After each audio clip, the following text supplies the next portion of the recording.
আসসালামু আলাইকুম দর্শক দর্শক আপনারা স্ক্রিন দেখতে পাচ্ছেন, এটি একটি কুল গাছ। 1 মাস বয়সী 12 সুন্দরী কুল। গাছটি আজ থেকে 1 মাস আগে রোপণ করা হয়েছে। দেখুন, শুধু জৈব সার দিয়ে আমরা রোপণ করে দিয়েছি। আজ আমরা 1 মাস পর গাছগুলোতে রাসায়নিক সার প্রয়োগ করব। গাছগুলো রোপণ করার পর একটি খুঁটির সাহায্যে রশি দিয়ে বেঁধে দিয়েছিলাম। দেখুন, ডালটি মরে গেছে। এটা ছিল তখনকার মেন ডাল, এটা মরে গেছে। সাইড দিয়ে একটা ড্যাম ছাড়ছে। দেখুন, মাশাআল্লাহ কত সুন্দর। পাতাগুলো একটু নষ্ট হয়ে গেছে, পরিচর্যা নিতে পারিনি, একটু বাড়ির বাইরে ছিলাম, স্প্রে করা হয়নি, সেজন্য। ইনশাআল্লাহ ঠিক হয়ে যাবে। এখন নিয়মিত পরিচর্যা করলে নিয়মিত ঠিক হয়ে যাবে।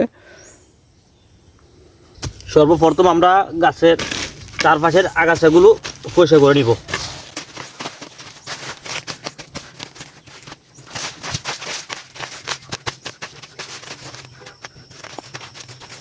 আমাদের গাছের গোড়ার চারপাশে আগাছাগুলো পরিষ্কার করা হয়ে গেছে। এখন আমরা চারপাশে দিয়ে রিং করে নিব। গাছ থেকে 6 ইঞ্চি দূরে করে রিং করে নিচ্ছি। যেহেতু আমাদের এখন ছোটো গাছ, শিকড় অতটা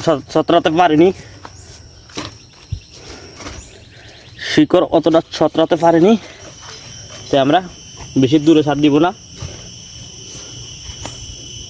আমরা খুব কাছে করে সারটা দিচ্ছি। আমরা গাছের চারপাশে সর্বপ্রথম রিং করে নিয়েছি। এরপর আমরা চারপাশে সারগুলো ছিটিয়ে দিয়ে দিব। আমাদের সমস্ত সার এখানে মিক্স করা আছে, রাসায়নিক সারগুলো।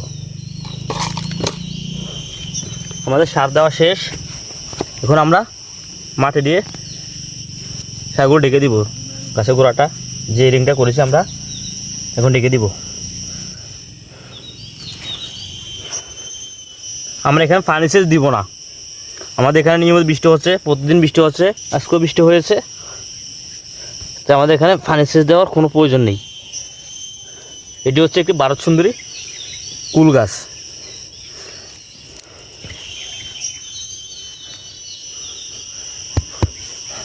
আমাদের গাছে সম্পূর্ণ সার দিয়ে ঢেকে দেওয়া শেষ।